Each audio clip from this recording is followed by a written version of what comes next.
Welcome to a new edition of the Famous Interviews with Joe Dimino. On this episode, we talk with Las Vegas-based performing musician, speaker, artist, and podcaster Brian Gardner. He has been a musician in multiple capacities as a drummer, percussionist, singer, songwriter, and guitarist for over 50 years. In addition to the music, he is an award-winning public speaker, artist, journalist, and author. 17 years ago, he started a band called Manzanita. It began in Northern California, and now it's alive and well in Las Vegas these days. He's got a great story. Enjoy this interview. Good morning, Brian. Hey, good morning. Joe Dimino, how are you? Good. Yeah, I'm looking forward to this. Yeah, so to start off here, before we get into your life, looks like there's a lot of diversified things you do artistically and otherwise. I want to know how did you do during COVID? What did you learn about yourself over COVID? How did things change? Just the general artistic survival. Well, first of all, I did catch COVID and was in the hospital and a care facility for 3 weeks, although I wasn't put on a respirator, luckily. I just turned 70 in March, so when I caught COVID in August, I was, in that age group that could have been in serious trouble, but I eat a pretty good diet. A lot of organic. I don't eat beef. I do eat chicken, fish, and turkey. I'm not on any medication. I'm so lucky, and I don't drink alcohol, don't take any drugs. So let's get into good stuff here. I want to talk about music stuff, how to help musicians, with guidelines that I've used, because I've been playing music since 1969, so a long time. Yeah, so let's get into that. Yeah. Talk to me about how your journey into music began. I saw a drum set for $69 in what was then our Walmart called Montgomery Ward's catalog. And for some reason, Joe, I had to have that drum set, $69 as a kid. I had some lawn cutting money or something, so I bought this drum set. My dad hit the roof. He said, I've never spent $69 on myself or anything. I said, Dad, no, when you were a kid, nothing cost $69. And so I got this drum set, started adding to it, and I didn't really know how to play that good. My parents moved from what is a town called Oakland in California, near San Francisco. They moved out east to a town called Pleasanton, and half of the homes weren't even finished built. It was a brand new tract, and I was helping unload all the stuff that we had moved, including the drum set. And so some kids were there. One was a guitarist. I think they were both guitarists. They go, hey, look, he's a drummer. He'll be our drummer. I had played for about 6 weeks at this point, and I was so lucky that Creedence Clearwater was the music, because if you could hear me tapping on my desk, I see a bad moon arise, and, it's very simple drumming. I could fake it until I got better, and that's how I got started. Talk to me a little bit about, kind of your journey even up to right now. How did things begin for you with gigs, and how did you gain momentum and get to a comfortable place where this was going to be your life? Yeah, I've got some very interesting stories. First of all, I had a professional sort of bass player come over. He played all the time, and he said, oh, let me see your drum set. And he comes in, and this drum set I got at Montgomery Ward's was, not a quality drum set, but I had never heard anything else, really. So I said, yeah, here's my, champagne sparkle drum set. Look at that. He goes, this is your crappy drum set? And I was all defending it, like, hey, be quiet, He says, come with me. We're going to the music store. We're going to have you play a professional snare drum. And I said, why should I waste my time? They're all going to sound the same. He goes, come with me. So he took me to the local music store, handed me a drumstick, and said, play that snare drum. I said, why should I do this? They're all going to, he said, just play the snare. I played this snare, and it was like a light turned on, and the orchestra started playing. This thing sounded so good, I could not believe it. I worked all summer and got myself a semi-professional Ludwig drum set, and he was a turning point for me, even though I was kind of pissed at him at first, but I just had never heard anything else. But once he brought me up to speed on the different qualities that were available, then I got that drum set, and started playing in an acoustic band, was up in Tahoe for a while.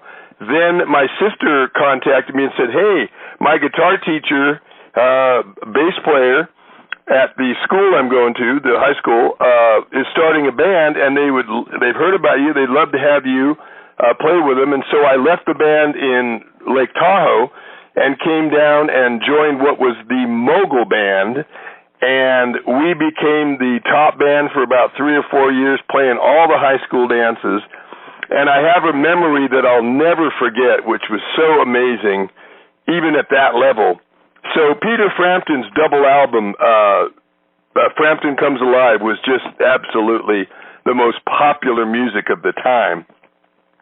And I was sitting there, and there were 200 high school students amped up about the Mogul Band playing, right? And our guitarist had figured out how to make one of those talk boxes. So he walks out by himself and he goes, do you feel like we do? And that song, those who don't know and those who do know, da da da da da da da da da. He started playing that, and the whole place exploded into excitement. And for the next 3 hours, the Mogul Band could do no wrong. And so that was really, really a fun time. I was still working. I pretty much worked all my life. I'm still working for the family printing business. And there was a short time I'll tell you about soon where I was actually a full-time musician.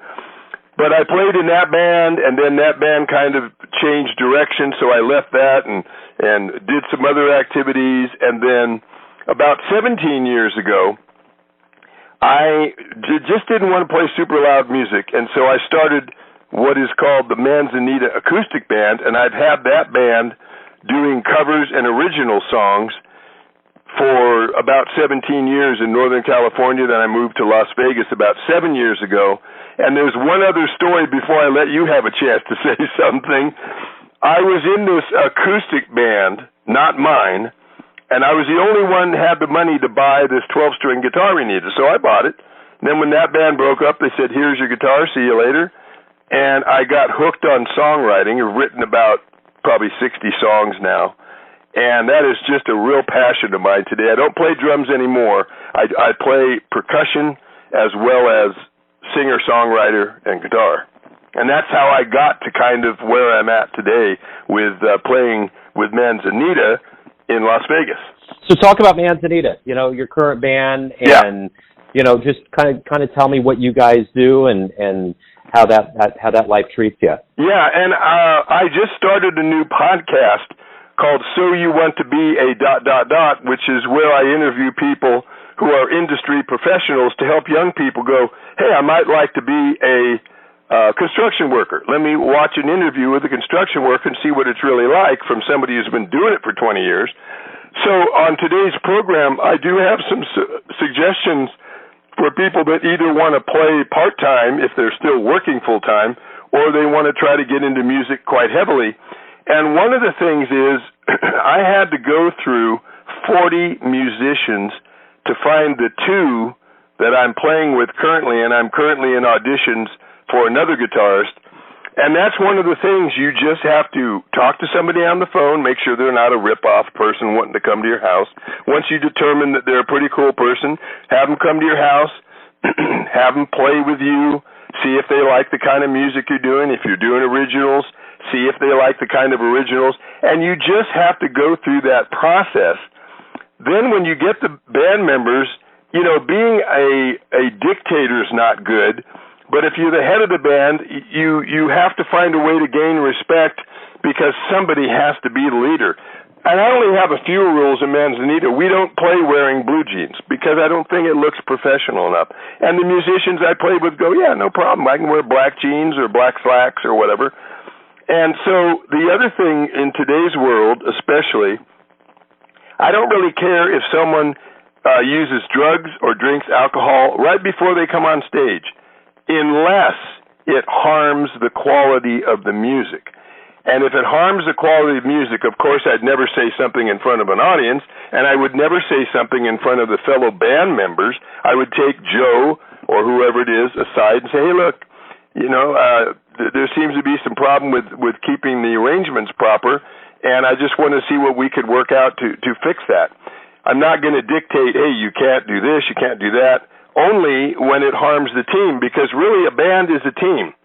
And even if someone messes up on something, you don't dismiss them totally and say, what a creep he is. You know, you say, hey, Joe, let me help you. Let's rehearse that song again, because in that one part on the verse, you seem to have some trouble with it.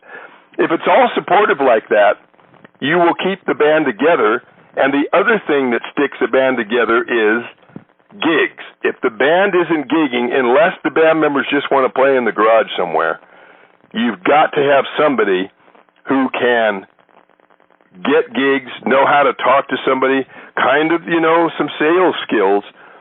And that is something that if you have a head of a band member like I have, I've done some sales in the past, you know, when the person says, well, I'm not sure if I want to hire you guys, one of my best comebacks is, well, why don't we just pencil in a date, and you can let me know if it will or it won't work. Well, if you get them to pencil in the date, you are 50% there. Some people would say, oh, you don't want to hire us? Okay, well, I'll call you back. Then you can't find the guy. He's hard to reach. While you got him or her on the phone, why don't we just pencil something in? And that's a sales technique that really works. And, you know, there's other things I'll talk about as we go along, but with Manzanita right now, we had a guitarist hurt his arm. He actually tore a ligament. It's healing really well. So we decided with, you know, temperatures starting to get up in the 110 range here in Las Vegas and higher, that we are going to take a break while we work on harmonies and arrangements, new songs to the set list that are covers, and then new originals. And then when we start playing again in September, we will present a much improved band. And sometimes you need to take a break and do that and reorganize. And we had one band member who left because he refused to play any original material. I said, oh, well, I'm sorry to lose you, but, you know, we are going to play original songs, so okay, good luck to you. And so I'm looking for a replacement guitarist right now. So who would you consider, like, music heroes for you, like people that have really consistently inspired how you perform and what you do? Yeah, I think there's I'll tell you about one that I had never thought I would get, you know, excited about, and then I'll tell you some that I've always been. I do like the Beatles, Crosby, Stills, and Nash. I do like Sting and what he did with the Police, and I do like a lot of the other acoustic artists like Seals and Crofts. But, you know, Eric Clapton, his acoustic stuff, James Taylor, and there's many other current artists that are doing some great stuff.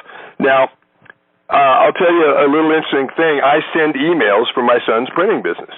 And it gets to be the same thing over and over, especially when you're promoting maybe to a convention. You're just going down the list of exhibitors.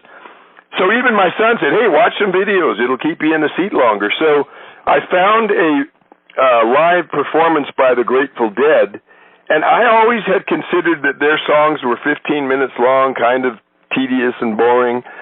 But I put on this YouTube video because, you know, okay, I'll watch this till it's done. That'll keep me in the seat for 3 hours. That's pretty good, with a break here and there. And they did 3 songs that we're going to add to the set list because they were shorter and really had that energy that I like. And one of them was It's All Over Now by the Rolling Stones. One of them was Good Lovin'. And the other one was a song by Johnny Cash. And you know, it's interesting that you can run into these songs by artists you might not have enjoyed before, and then because there's a certain energy that you want to put toward the audience, you adopt that song into your set list, and that's a hint to musicians who are listening.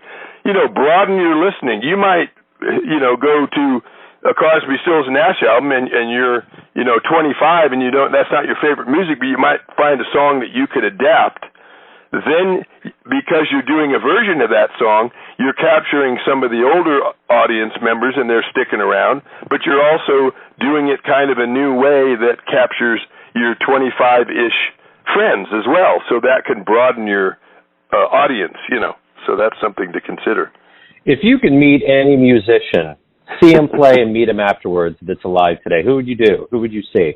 I think I watched an interview by Sting, and he said some really interesting stuff. I would like to sit down with him because he's somebody who, although he's a big superstar, international, he said some things about songwriting that just made it like he doesn't have a big ego sitting there. He's going, yeah, when I sit down and write a song, here's what I do, and that's kind of the foundation of being an international artist.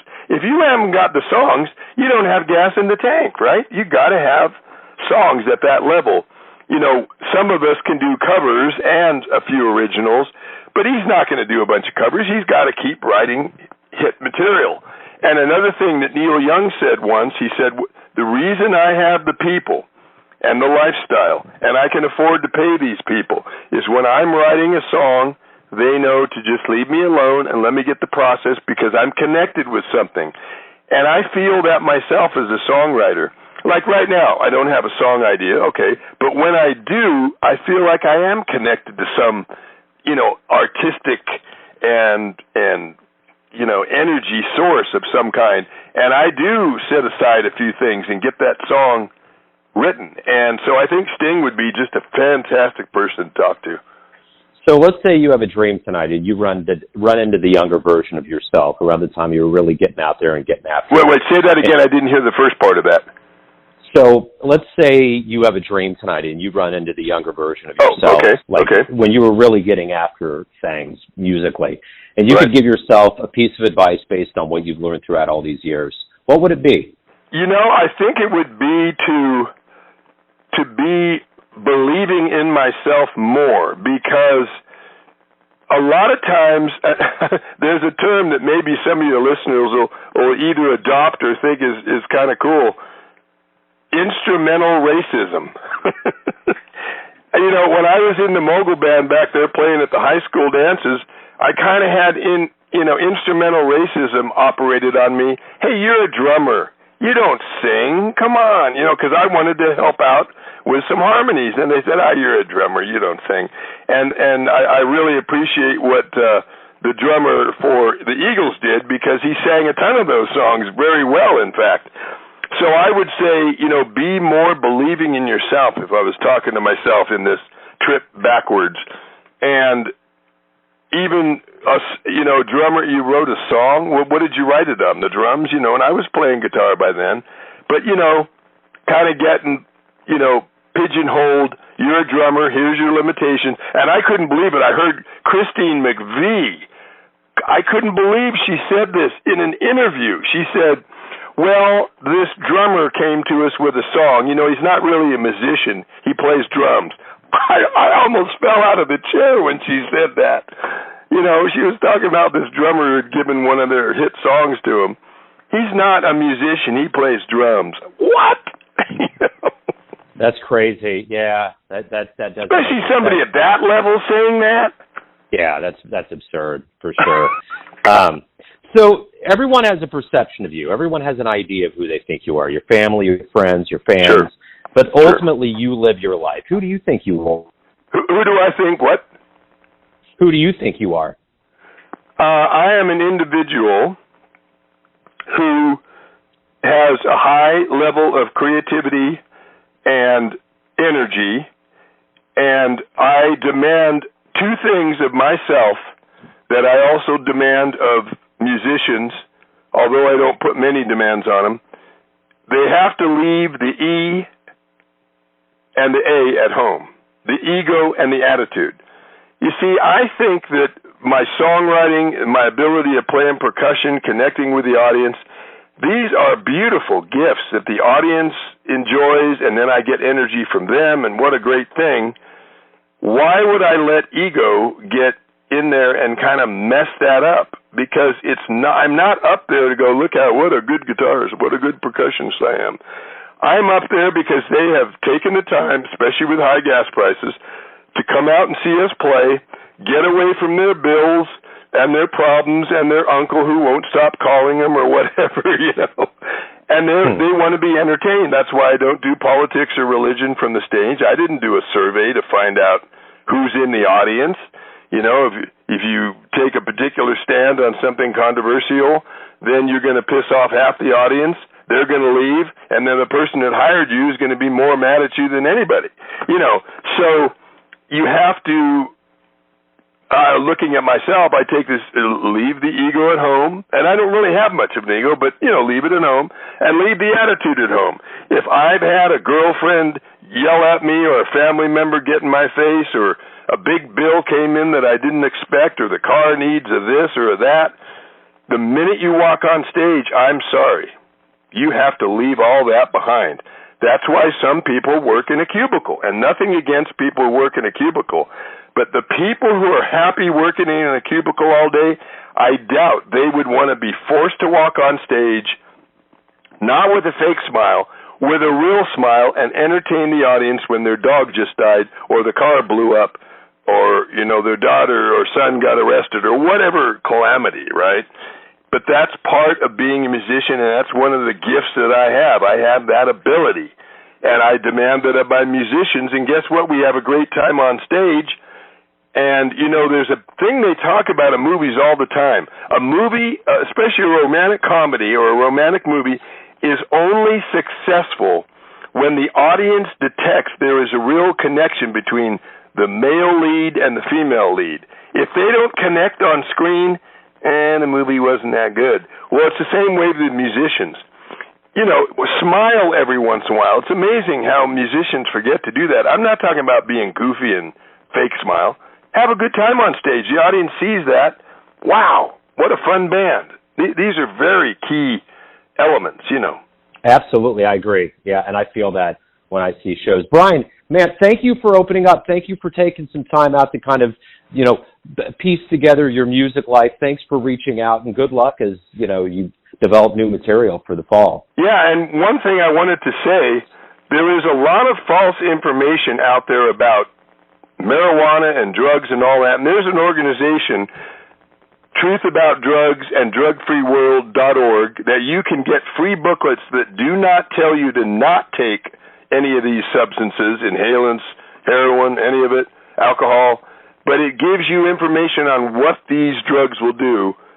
Truthaboutdrugs.org, drugfreeworld.org, and I encourage musicians and anyone to just get those free booklets and be willing to take a look at it and then make up your own mind, because if an individual is got a clear mind on stage, they're going to be a better performer. You're actually going to write better songs. It is not true that drugs make you more creative. And so that's just something that I hope will help musicians dealing with that particular area that is so prevalent in the music industry. That's a great point. Yeah, man. Hey, Brian, thanks again, man. Good luck with everything. I appreciate it. Thank you. We'll talk again soon. Bye-bye. Thanks for tuning in to another famous interview with Joe Dimino, where we cover the world of art, literature, and music around the globe. If you want to hear more interviews, visit the Famous Interviews with Joe Dimino channel on YouTube. Thanks again for listening, and until next time.